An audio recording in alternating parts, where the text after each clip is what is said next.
It's time to accelerate. Hey friends, this is Andy.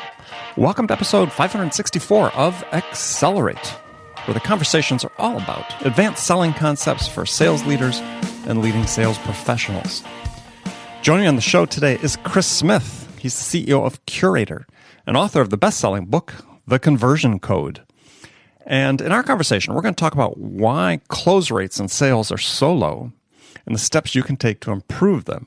We're also going to talk about the growing importance of developing a strong personal brand for yourself and why this really become more essential as we look into the future.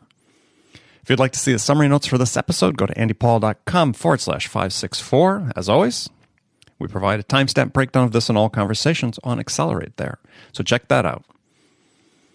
If you haven't done so already, make sure you go to accelerate.fm/accelerate and download my new report about what you can do to amp up and accelerate your sales right now. It's based on the input of over 300 leading sales experts that I've personally interviewed right here on the show. We've compiled their recommendations about what you can do to, like I said, turn things around, or maybe just some brand new ideas about how to accelerate your sales, close more sales. But anyway, put together a step-by-step guide you can follow based on their recommendations. It's free. Go to accelerate.fm/accelerate to get your copy right now. Also want to give you a heads up on some changes. First, for those who want to follow me on Twitter, I've changed my Twitter handle. It was at Zero Time Selling. It's now at Real Andy Paul. Now, the change was people were searching for me on Andy Paul and didn't really know about Zero Time Selling, which is the title of my first book. Excellent book if you haven't read it, by the way. So easier to find me at Real Andy Paul. There are lots of Andy Pauls out there, so it's hard to put that prefix onto it. We're also coming up really quickly on a new milestone. A real milestone here is 1 million downloads. That's right. We're going to hit 1 million downloads this month.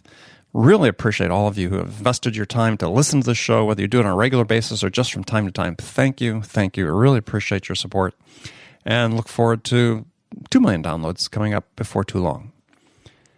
Also, come the 2nd of October, we're going to be changing the weekly program schedule for Accelerate. Stay tuned here. We'll give you more details during the month of September about what we're going to be doing and why. And finally, before we get to the interview, I want to remind you that I want to hear your questions about sales and sales management, the challenges you're facing. So if you send me a question to me at andy@andypaul.com, each week I'll choose one question from those submitted the previous week to answer on my Friday conversation with Bridget Gleason. So you not only get my input, you get Bridget's input. And the winner, the person who submitted the question we choose, will win a free half-hour coaching call with me. That's a $250 value. So don't delay. Do it today. Take a minute. Tell us what challenge you're really facing, how we could help you move forward in a particular deal or a particular personal management challenge you have, whatever. So again, send that to andy@andypaul.com. All right, here we go with today's show. Chris Smith, welcome to Accelerate. Thanks for having me on, Andy. So I have a standard question I ask all my guests to lead off the interview and the conversation. That is, so in your mind, what's the single biggest challenge facing sales reps today? That's a great question. It's an interesting question. I think the biggest challenge facing sales reps today is distraction. Everybody thinks their grass is greener. People are trying to type more than they talk. People are more worried about Snapchat than sales. So I would say the biggest distraction is that they're not focused on the things that have always mattered and will always matter, which is meaningful conversations with humans. Meaningful conversations with humans. Okay, we'll get back to that. But so how do you fight the distraction? Well, you look at your paychecks and you look at your bank statement and your savings account and the money you have set aside for retirement and for your children's college, and you ask yourself if you're doing good or not. And if you're spending more time on Google Plus and Instagram and Facebook than you are on the phone, there's a direct correlation. You know, I interviewed Gary Keller one time. He started Keller Williams, largest real estate company. Right. And he said, the people that are focused on their checking account are the ones who are living check to check. And that's what I think about with all these tools and all these apps and all these widgets and things. You hear big data, social selling. It's all hype. It's mostly hype. Like, it makes what you do a little easier, but what you do in sales is hard. Anybody that thinks that getting on the phone all day and talking to people and selling them is easy has never done it. And so I just get a little bit nervous that people are so digitally distracted that they're missing the basics. Well, I agree. I mean, I think that what people are sort of doing is these days is sort of making excuses. I mean, I wrote an article recently about, sales is not harder now than it used to be, but it's not easier either. It's just hard, right? But it would seem to have people want to say, oh, it's so much harder today because of all the digital distractions and others that exist on both the part of the buyer and seller. It's like, no, it's just hard. And you just got to do the hard work. It's always been hard, but I think it's easier than ever. You just happen to ask me what's a challenge, right? I think that it's never been easier to sell than it is right now. I mean, you have all this information on your prospects that was never available. You have all these technologies and efficiencies that create more time to focus on what truly matters. So I think, technology done right, it's never been a better time to be in sales, but it's also never been easier to go down that slippery slope of chasing the next big thing. The grass is not always greener, folks. Well, exactly. So, one of the things I think that we see in sales is there's been this huge influx of technology, as you talked about. It seems like people are sort of trying to use that as a way to sort of take the humans out of selling. And to the point you made earlier, I'm a huge believer. I think that humans are becoming more important in selling, not less. I mean, especially as we become more technology into the space. People think the great promise of AI will be able to supplant salespeople, but I don't. I'm not a big believer in that. Me neither, my friend. I'll tell you what those things do is start conversations and warm people up, but they don't close them. I mean, and also part of this is, what do you sell? When I sell books, I don't have to get on the phone to sell a book. It's like $10, right? I can send them to the cart. If you sell t-shirts, if you sell perfume, like, I get it. You don't have to have an inside sales team like Lou Pearlman and Dan Gilbert and all the billionaires that I worked for that had thousands of salespeople under them. But if you sell something that costs a decent amount of money, or you're in a competitive space, like when I was getting leads from the mortgage industry, Andy, they were coming from Lending Tree. And so the whole point of Lending Tree is that 5 banks got people's information at the same time, and then they competed for your business. That's tough. But ultimately, that's the job. Like you said, you're like at Quicken Loans, I would do 100 calls, pull 5 credits, write 2 loans, and 1 would close. Every day. Every day. But no, some days were better. Some days were a little worse, but ultimately that's where the dust settled. So know your numbers and know what it takes to achieve them. And typically mobile apps aren't going to be what help you hit your quota. Meaning like some kind of fancy app that tells you when the prospect opened their email in real time is not the real work. It's just a nice to have. Yeah, it's a bit of intelligence. Yeah, we're a marketing company and a digital marketing company, and we specialize in Facebook advertising, landing pages, email follow-up. Like, I get it. But what we're doing is we're using those digital activities to help our salespeople talk to more people. We're not trying to supplant the conversation. We're trying to supplement the conversation. Yeah, open a door to a conversation. That's it. And so I just think the people that are winning right now are what we call people work. They're treating people and technology as equally important. All right, so tell us a little bit about Curaytor and what you do. Well, at Curaytor, I'm fortunate. We were just named one of the top 500 fastest growing companies in the country by Inc. We actually work with about 900 small businesses, and we build their website, we build their landing pages, we come up with their content marketing strategy, we run their Facebook ads, we send their email marketing follow-up emails. And it helps people literally double, triple, quadruple their business. And these are people that are already successful when we meet them. So you're doing this as a turnkey outsource for people. Yeah, our shirts say we do it for you. So that's exactly right. We build the site. We give you the tip. Like, we have 2 packages where you have somebody full-time or not doing your marketing. We have a platform and we have a person. But even if you get the platform, our team is doing 90% of the heavy lifting. We kind of, small business owners don't have a lot of time to waste and a lot of money to waste either. And so if you can copy and paste an ad that just got 1,000 leads for somebody else that does what you do, that's going to be your preferred method. So we basically have built a network of business owners that can use each other's best ads and emails with one click. That's what we've built. Interesting. So take us through how it works for somebody and sort of a typical case study. Yeah, let's say you were a Curaytor client, Andy, and you were going to email this episode out to your list. And you came up with a really clever subject line, and let's say you snuck kind of a nice emoji in there, and the open rate was 52%.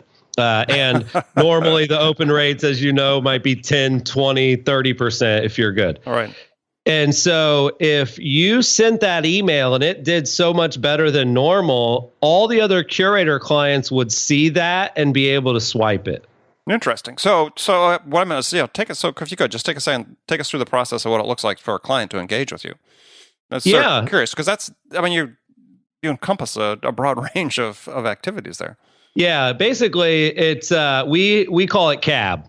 We teach a marketing ideology, and then we just think the tools are needed.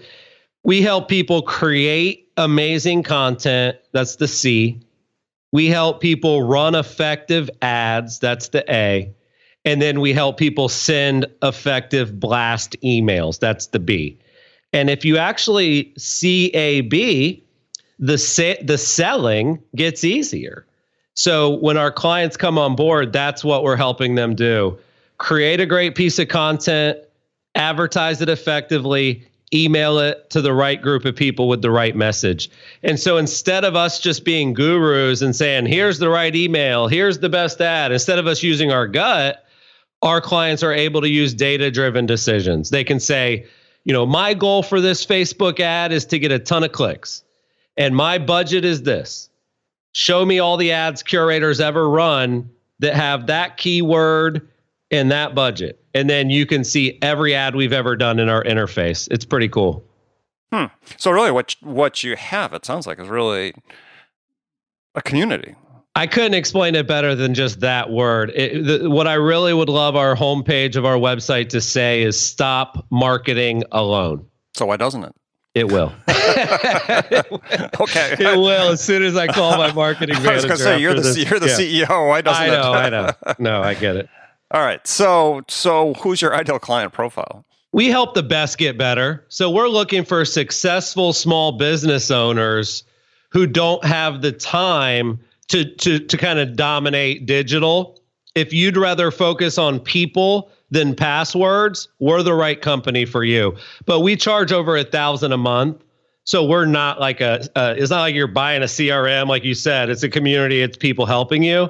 So anybody that's already successful, but they know they're leaving money on the table. They know they're not doing Facebook ads right. They haven't followed up with their email list in years. Their website's embarrassing to the point where they shouldn't even be able to sleep at night, but they do.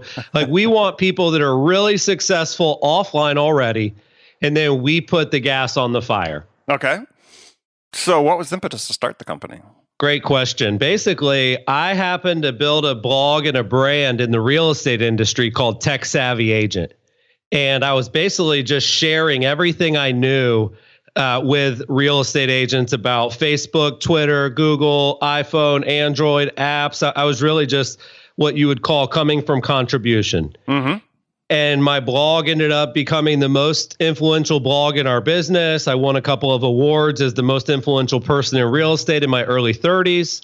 And every time I would speak at a conference or do a webinar, there would be a huge line of people that would say, can I just hire you instead?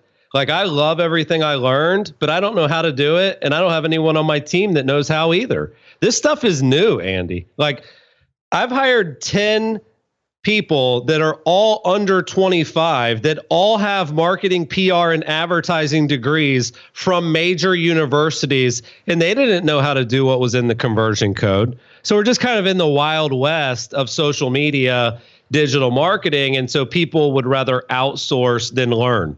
Well, so you brought up the word conversion code. So you wrote a book called The Conversion Code. Mm-hmm. And tell people what that is. Well, I tried to look at this digital landscape and say, what has always mattered? So back at Lou Pearlman's company, before there was really Facebook and YouTube, and before anybody even did email marketing, like what has always mattered to a business? And I would argue that if you're going to grow your business, you need leads, you need appointments, and you need sales. So I broke the book down into 3 sections. Section 1 is all about how to capture leads through all of these modern platforms. Section 2 is about how to turn those leads into quality appointments through follow-up and email and SMS and some of that kind of stuff. And then section 3 is what I used to have to do, which is, what do you say once they say hello? There was a lot of research around like how quickly you should call the leads and maybe how many times you should call the leads. But I had never seen anyone say, here's the framework for the script. The scripts usually never leave the boiler room. And I wanted people to see that there's a science to selling. There's a science to convincing someone to say yes, just like there's a science to the code of a technology.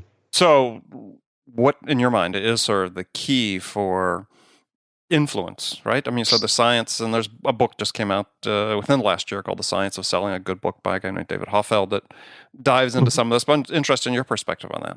Yeah, that's actually very simple. Your job in sales is to get people, if you picture like an XY graph or XY axis, like sure, your job is to get people more emotionally excited than the price during the time you have their attention.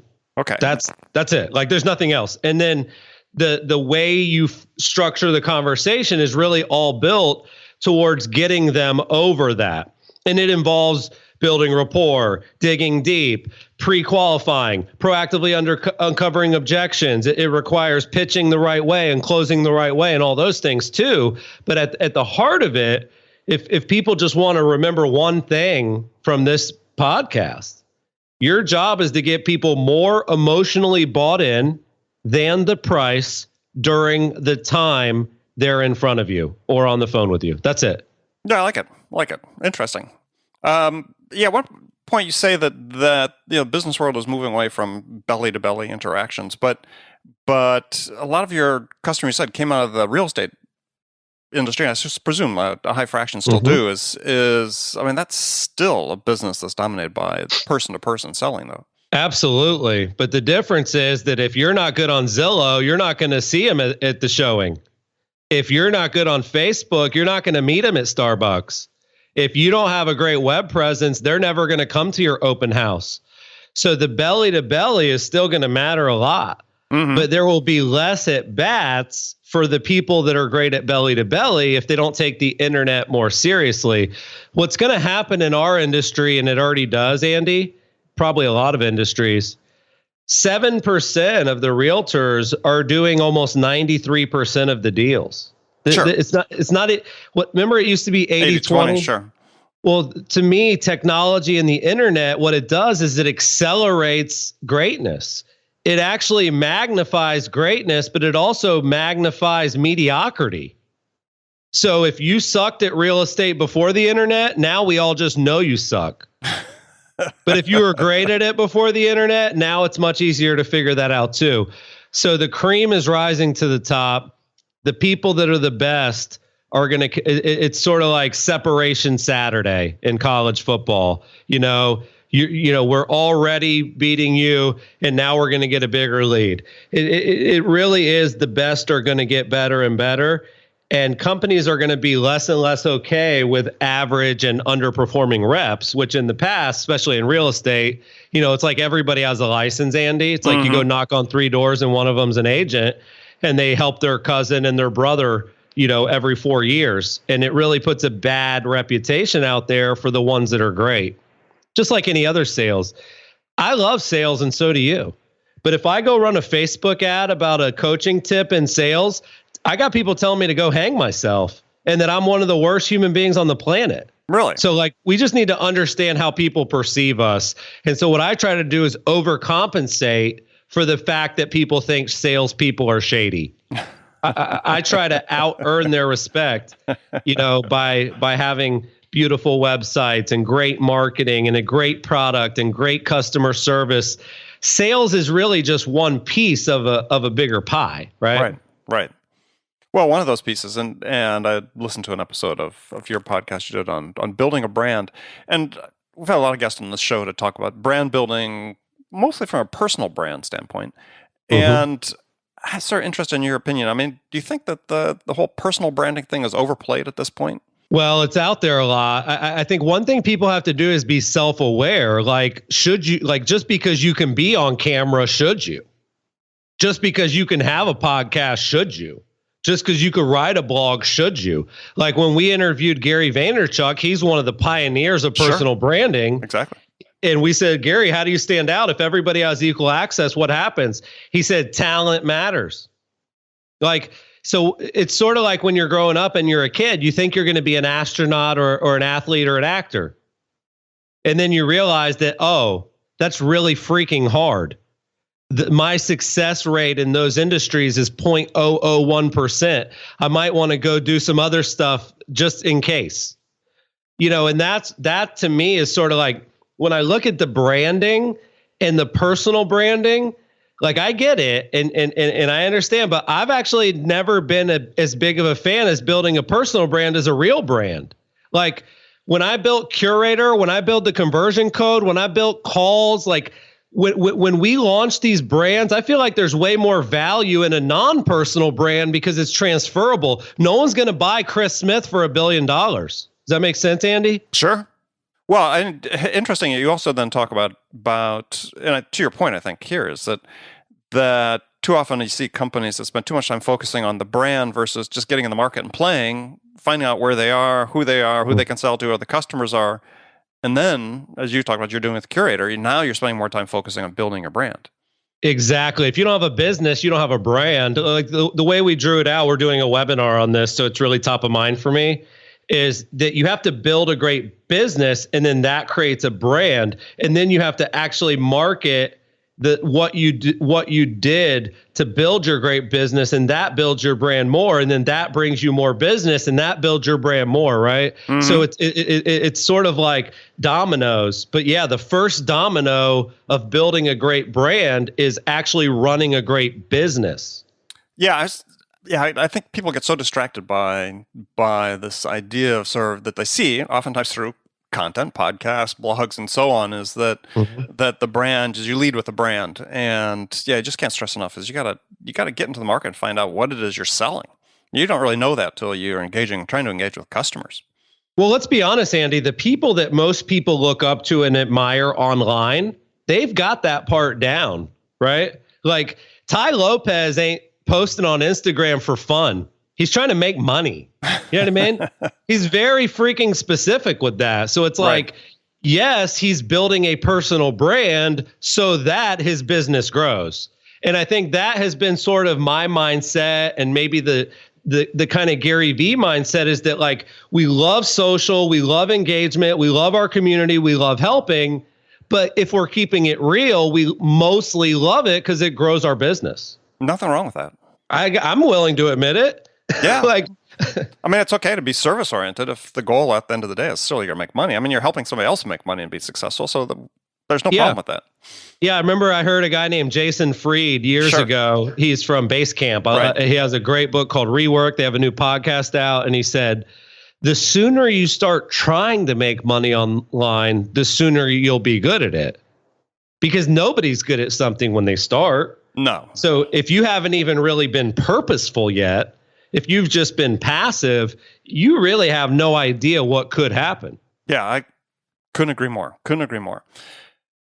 Something else that was interesting, I saw that you had written about not that long ago, that is a little digression here, but is something that you see reading more and more about in sales space, is use of text to engage with customers. Yeah, it's funny. The people get so emotional about this topic. Like I'll talk to people and I'll be doing a big seminar, and 90% of the room will totally understand that people check their text more than their email. It's not that complicated. But about 10% of the people are like, I don't know if it's professional.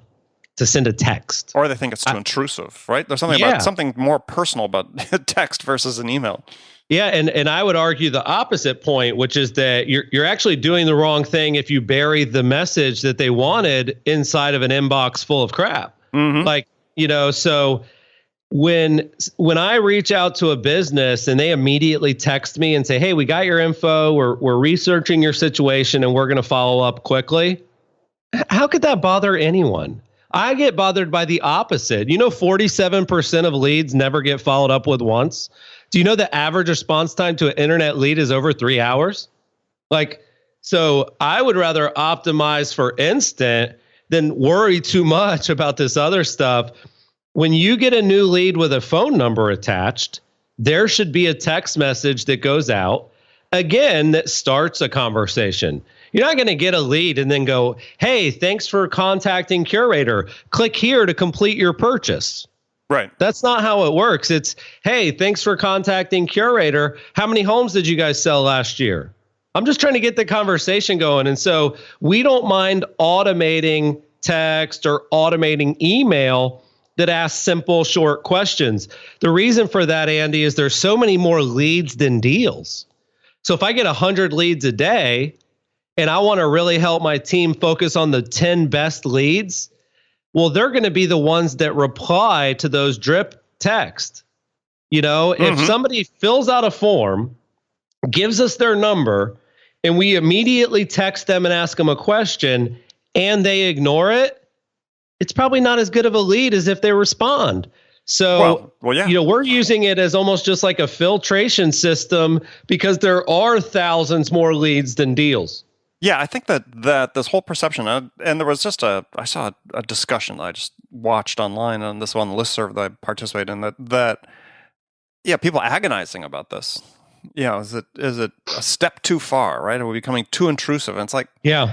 You know what they tell me though, Andy? They'll come up to me and they'll be like, "Hey, Chris, I got a Zillow lead while you were speaking and I tried it and it worked." Well, yeah. First of all, people, I think, appreciate the responsiveness. I think people are still adjusting to the idea that they're going to transact, some interaction like this via text. But once they start doing it, they're going to see, well, heck, this is a lot easier than doing it via email. Yeah, I've been coaching salespeople for a long time. And what I've learned is that when it works, they'll work it, right? Mm-hmm. When something works and it's inarguable that it does, we call it wet, which is works every time. Salespeople will do it, but they have to do it once and it has to work. So the first time I teach people how to do a trial close or a slot close or an ARP or an ARC, I have a lot of acronyms in my book that are easy techniques to learn. But until someone does it and it works, they don't have the actual breakthrough. So what's an ARP? An ARP is when you get on the phone with a lead and they say, "Oh, I don't want to talk yet. I just wanted to know da da da da da." Right? Like every lead. Mm-hmm. I don't want to refinance my house. I just want to know what the interest rates are. Mm-hmm. Every company deals with those brick wall statements. And an ARP is you acknowledge what they said, you respond to what they said, and then you pivot back to what you want to say. So in the mortgage example, it's like, "Oh, you want to know what the interest rates are? Great question. I'll look those up for you." Thankfully, they're the lowest they've ever been in the history of interest rates. Are you looking to sell your house or just lower your payment? So that's me acknowledging the statement, responding without responding, and then pivoting back to what I want to talk about. Those little techniques are really everything. But yeah, it is something like acknowledging is weird for people, Andy. They don't realize, when you're on the phone, we can't see each other during this call. I mean, I'm moving my hands around. I'm nodding my head up and down. You're not seeing that. And so the acknowledge is sort of the same thing. If you're like, "Oh, I just want to know what the interest rates are." Well, if we're belly to belly, you'd see me absorbing that statement, but you don't. So the acknowledge is sort of taking into account that we're not belly to belly. So I'm going to say back what you said. "Oh, you need to talk to your wife first? No problem. I do that too." "Oh, you want to know if the home's still for sale, but you're not ready to look at it? No problem." "Oh, you want to know how much Curaytor cost? No problem. I'm going to let you know exactly how much we charge." It's just acknowledging and then responding, but then being confident to pivot back to what you want to say. Yeah, and I would say in that instance, take the example of the one to know about the what the interest rates are on loans, is you said you were sort of responding but not responding, but you actually were responding. You're actually being quite responsive to their question, which is, yeah, we're going to give you the information you asked for. And that's fine. And it's funny how, not funny, but I was just reading something, an article had been Harvard Business Review not that long ago, saying that actually criticizing this approach, saying that the problem with salespeople is they're too anxious to be responsive to a customer, and the worry being they get sucked down a rabbit hole that isn't germane to what they want. And it's like, no, as you're talking about, simply ask the question. You're responsive. You've really earned the right then to pivot back to what you were talking about. Exactly. That's how conversations happen. Exactly. Like when I love scripts because that's what I was raised on. But what I've learned over time is that a great sales script is really just a framework for a better way to have a conversation. It's not actually putting the words in the salesperson's mouth. It's not when they say this, you say this. It's more of the steps and the order. That's what I got the most feedback on, was like, I was doing a lot of the stuff in your book sort of naturally, but I wasn't doing it on purpose, and I definitely wasn't doing it in the right order. So just the order alone is really helpful, where you start with ARPing, and then you gain control, and then you dig deep, and then you uncover the objections, and then you start your pitch. Like there's the order is really critical too, not just what's in there. And I think a lot of people are afraid that they're going to be like a Dial America rep, reading off an actual script. And so they're not willing to kind of have a piece of paper in front of them. At Quicken Loans and at Lou Pearlman's company and all these billionaires, they have an 8.5 by 14 double-sided script. And you grab 30 or 40 of them every morning when you start your day. And it's one of those things where you can wing it after you've been great at this for 3 years, but you're not winging it until you're making 10 grand a month every month. That's how they felt. And do you agree with that? 100%. Okay. Yeah, I mean, I think one of the issues we're finding, and I see in business to business sales, is that people are too wedded to scripts. And to your point a little bit earlier is I guess it's really is, when do you give people the freedom to say, okay, I've got enough experience that I can demonstrate some initiative on the script in a way that plays to my style, that makes me more effective. Yeah, the way I try to explain that, Andy, is the NFL. So many people watch NFL, and most coaches, like you go look at Bill Belichick, he knows what the first 20 plays are going to be, and he knows what the last 2 are going to be. But he gives Tom Brady a lot of freedom in between. And that's how sales should be.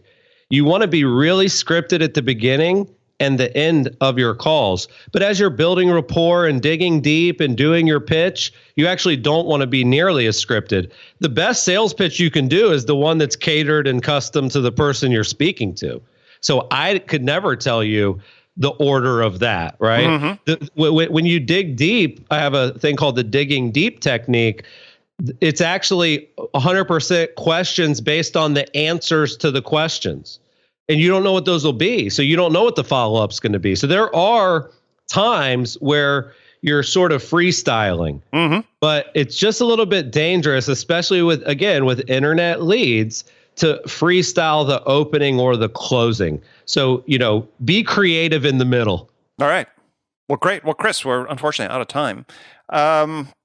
Tell people they can find out more about you. Yeah, the best place is just to go to Curaytor.com, Curaytor.com, or I just launched, you mentioned it earlier, thank you for the plug, but I actually have a podcast myself called Calls with Chris. You can go to iTunes, Stitcher, SoundCloud. I basically record my conference calls while I run Curaytor and publish those as episodes. So Curaytor.com or iTunes, Calls with Chris. Got it. Well, again, Chris, thanks again for joining us.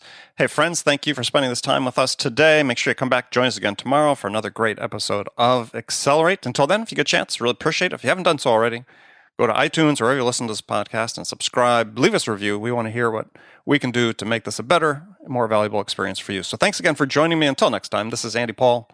Good selling, everyone.